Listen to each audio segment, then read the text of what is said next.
Hey everyone, welcome to my channel.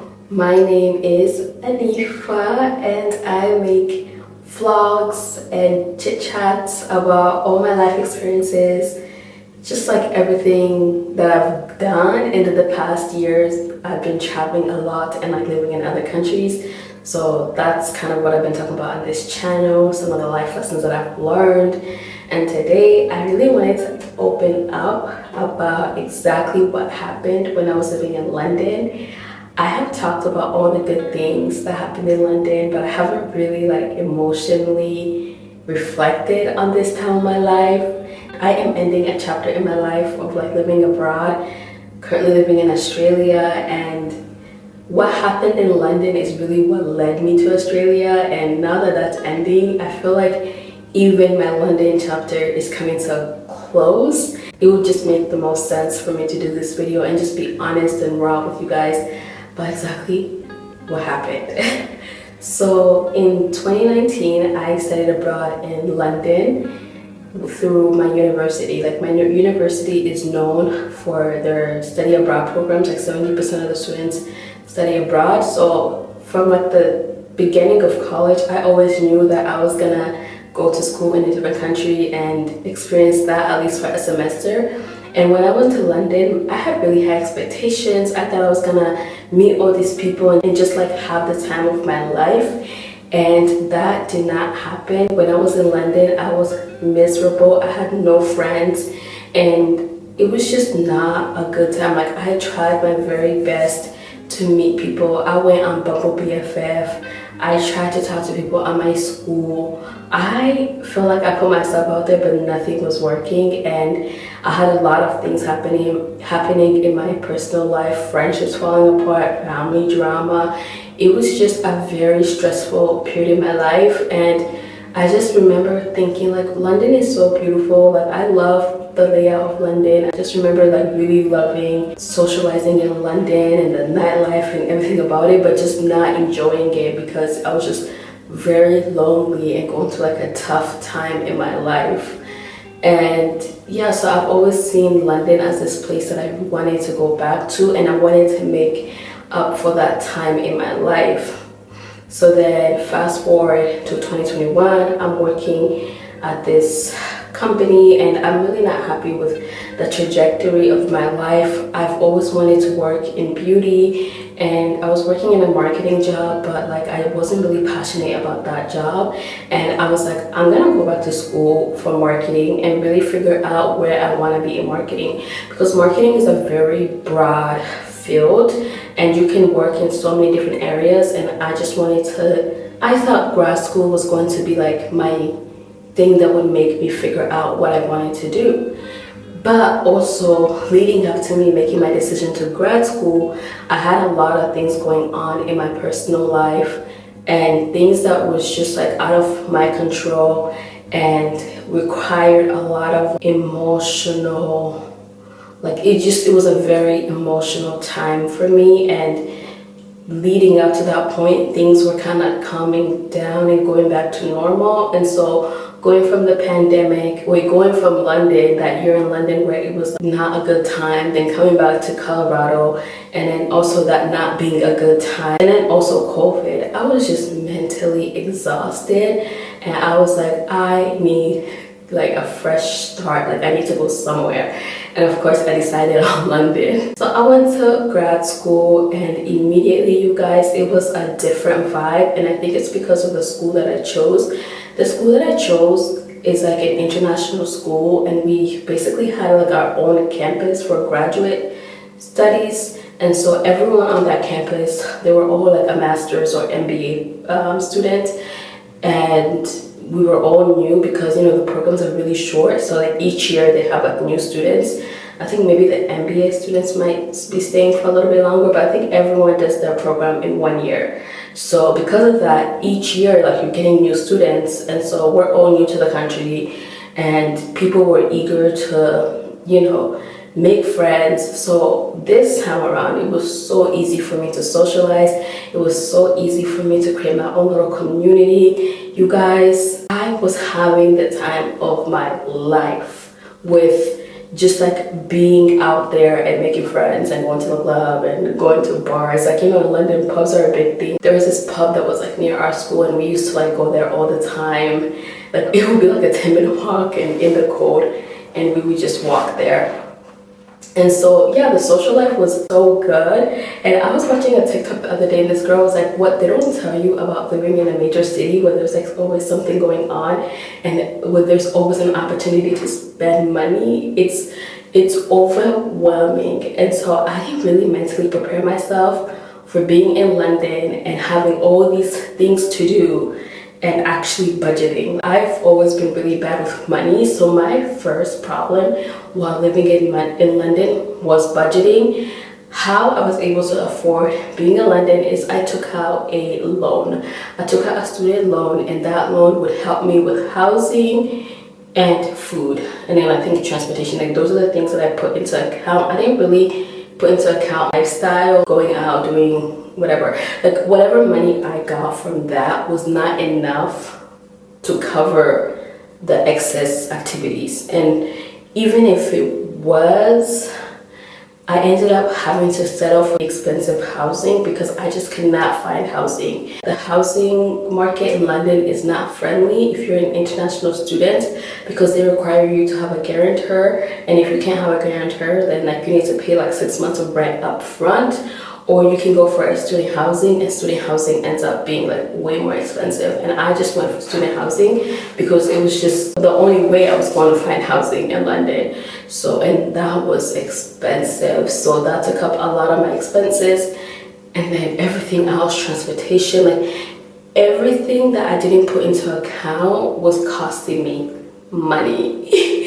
And I was actually quite lucky because at that time I had just finished, you know, working a corporate job, and so I even got unemployment because I filed for it, because like my job actually came to like a natural end to the point where like I would still be able to qualify for unemployment. So I even had like money, like I had like maybe like $4,000 coming from unemployment, so that was quite good. But like, again, I was not prepared to live in a city where a lot of things was happening, and I just wasn't budgeting. There were times when I was living in London where I would be late on rent for like a couple weeks, sometimes a month, and I didn't really like it. There were times where I would have to ask my sister for money, or I would have to ask my parents for money, like, which I've never done in my life.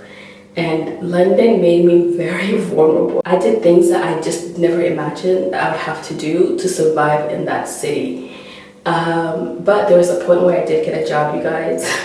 In February, I had been looking for a job forever, but in February, I finally got a job, and in March, I started working, and so like I kind of was feeling better. I was more stable, and that job I was making maybe like 900 to like 700 pounds a month from that job. So that job, because I had it, I was like splurging, I was shopping, I was going to concerts. You guys, I don't know what it is, but in London, it's almost kind of like because I was in this period of my life where I was so depressed, not depressed, I was just like so down, and a lot was going on in my life before I got there, that when I went to London, there was no logical thinking. It was just like, I'm gonna enjoy myself. I'm in this major city, there's so much going on, there's all this shopping. I was like at Zara every week buying an outfit. You guys, I did not, like, I'm telling you, it was like the logical part of my brain that's supposed to think about the future, and that's supposed to think about like, you know, what steps am I gonna take if I want to stay in London? What if things get hard? What if I can't find a job? Like, what do I have a savings? Do I have like these things in place so I can be okay, so I can be able to stay here if I want to stay here? That logical part of me just did not care. Like, I just wanted to have fun. And honestly, would I do it again? Maybe there were times where like I went out, or like we went to like a really fancy restaurant. Like, my friends and I, we used to go to like fancy restaurants and spend so much money on food, and I never even was into like, going to fine dining restaurants like that. Like, it just would happen. Like, I would show up somewhere, and then it would be like 70 pounds. 70 pounds is a lot of money. That's like almost $100, and you're a grad student and you don't really make that much money. Like, why are you there? So this is what I say. Like, this is the advice that I would give anyone who wants to go to London. Are you going to socialize or are you going to stay there long term? And do you have rich family? Do you have someone who's going to give you money? So for example, if you're going to socialize, you need someone who's going to give you money, especially if you want to stay long term. Because that in-between period when you're job searching, if you can't find something, it can get really expensive and it can be a lot. And I'm going to talk about that period of like when I stopped going to school and when I was job searching and how I ended up in Australia, because that was the most stressful part of my life. And you'll see how me living the way I was living leading up to that point, it really led to me having a complete meltdown and basically having like the worst 2 months of my life. I mean, there's been worse, but still it was a terrible time in my life and I just wish I would have planned better. After I graduated, I at that point hadn't found a job. Like I was still job searching and one of my friends was like, you can come stay with me for a little bit. And I moved in with her for a little bit and I paid her like half of the rent. Or it wasn't even half of the rent, it was like a portion of the rent of her rent. And I just stayed with her for a little bit while job searching. And at that point, like I hadn't really saved up a lot of money and I needed to apply for my student visa. And like there was just all these things that were happening that I really didn't have the finances for it at the time, but I was just like so obsessed with the idea of staying in London. What ended up happening in that time period is that I got so overwhelmed one day when I went to work. I just quit. That was like obviously like a terrible decision, but like when you've already made all these bad decisions, like it can only get worse from that, because like you're not thinking logically. Like at no point did I really like kind of take a step back and realize the position that I had put myself in. And I was in this position where I needed to have like $2,000 to stay in London. Was it like $2,000 or 2,000 pounds? It might have been like 2,000 pounds to stay in London, and I could only afford half, like a portion of that. And so what ended up happening is that I had my parents help me on one of the portions, and I'm surprised that they helped me because my parents don't help me for nothing. But they helped me cover some of the costs for the visa, and I was staying with some friends. And then I used one of my paychecks to cover the other half. And I was thinking, as long as I have my student visa, I can find a job, which I was so wrong. Okay, so in that October period, after I had applied after I've been struggling, living with my friend, not doing well mentally, and like needing all this assistance to apply for the visa. I applied for the visa. Then my friend also moved out of her place and she moved out, and I went to live with another friend while waiting for the visa. And again, like I was so broke. Like I barely had money for food. I had to like ask my sister, I had to ask my mom. Like it was just so embarrassing. And at the time, I just don't know why it didn't click in my head that like I just did not have what I needed in order for me to stay there. Like I had just mismanaged my money so badly that for me to stay there, it just wouldn't have worked. And I was so stuck in my behaviors that it just was gonna work. And London is a city that requires you to sacrifice a lot. Like the salaries there are super low.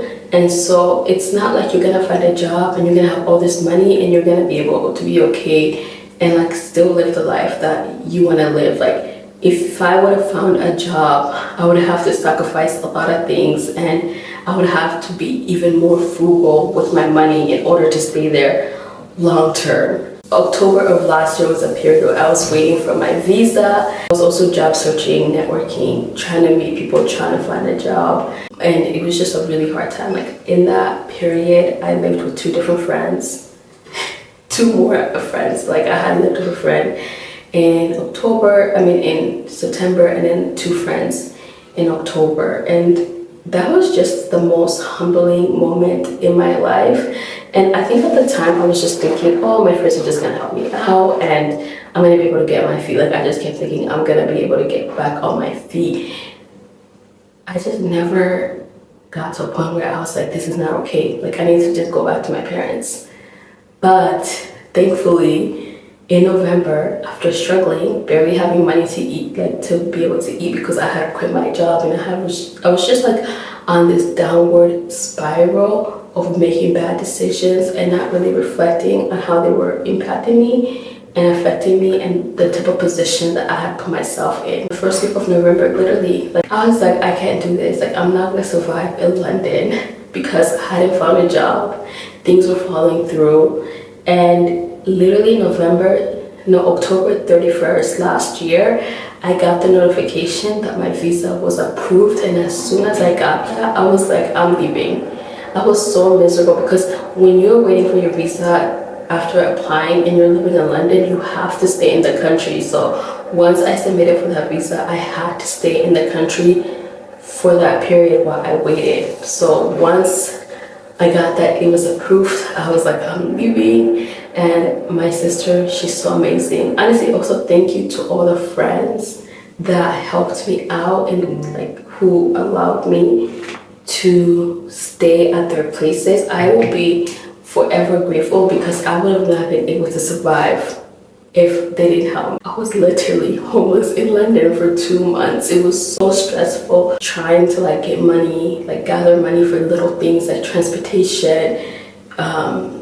You know, when you're broke, like all the little things matter. Taking care of yourself, deodorant, toothpaste, like all those things, it adds up. And I just remember like thinking, okay, I have to get these things for myself.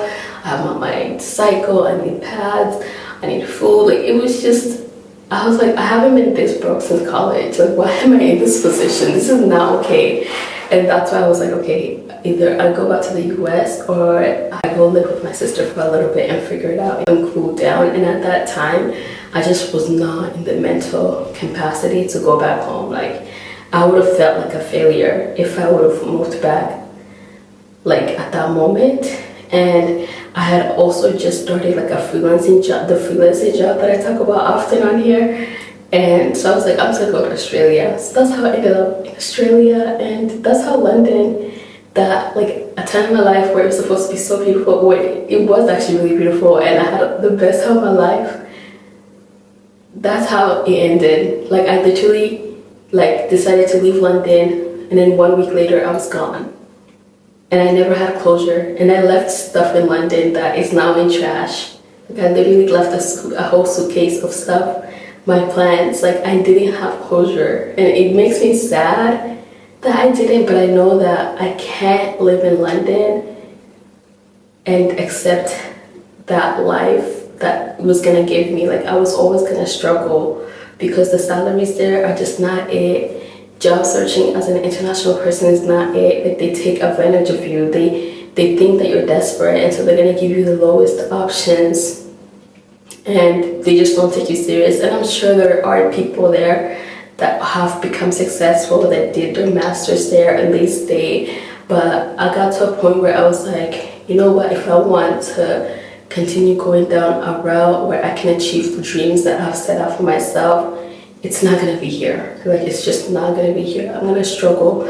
I literally networked so hard, you guys. Like I remember the company that I was actually working for in the US right before I moved.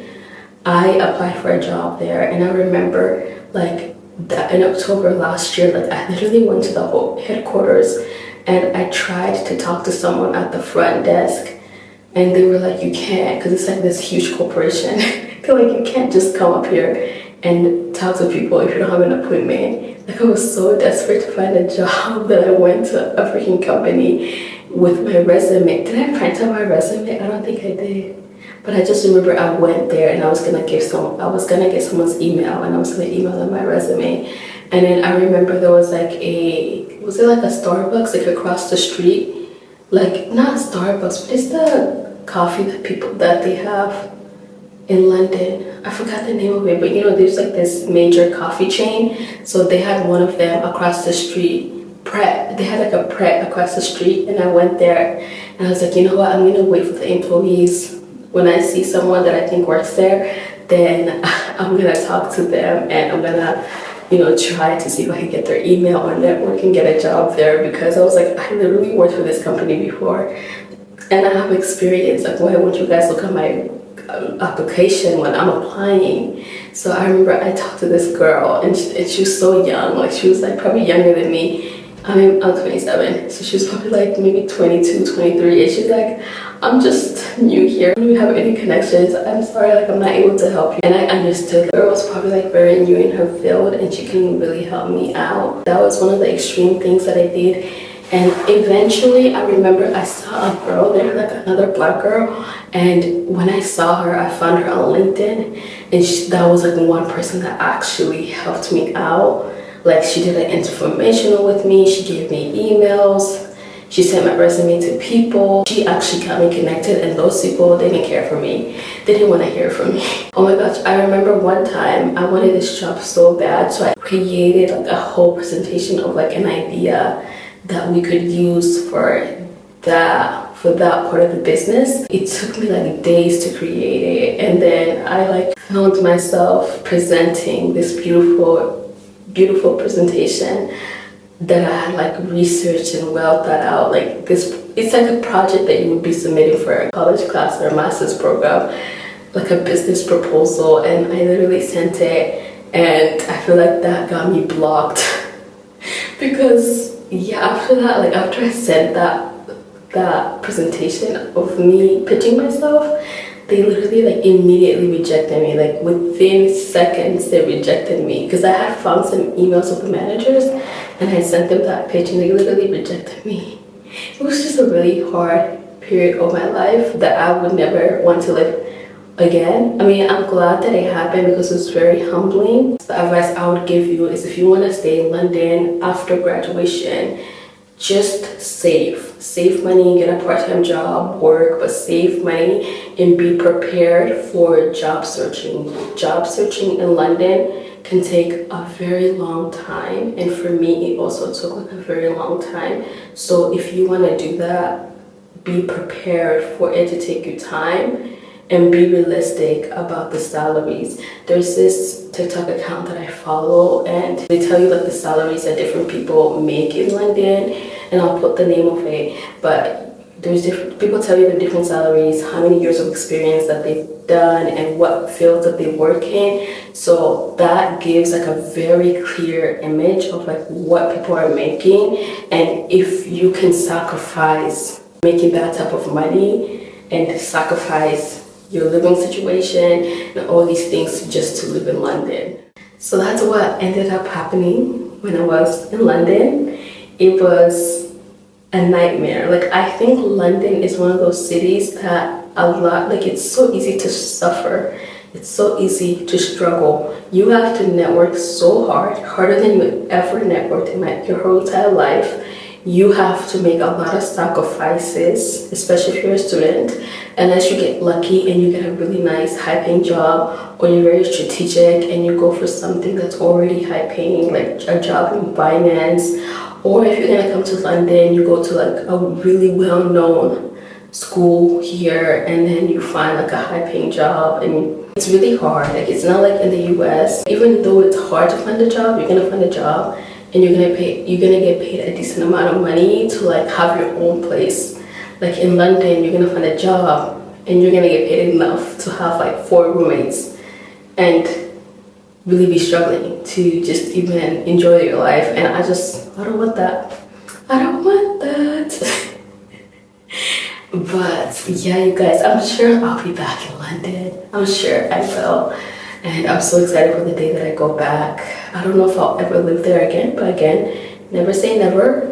But I am excited for even the possibility of just going back there, just to travel, just to do like a 1-month staycation.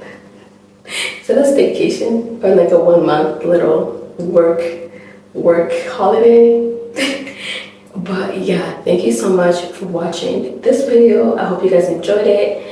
And I'll see you guys next time for the next topic. Bye. Good day in my mind, said to take a step out, get some air now, let your edge out. Too so nice, but you be heavy in my mind.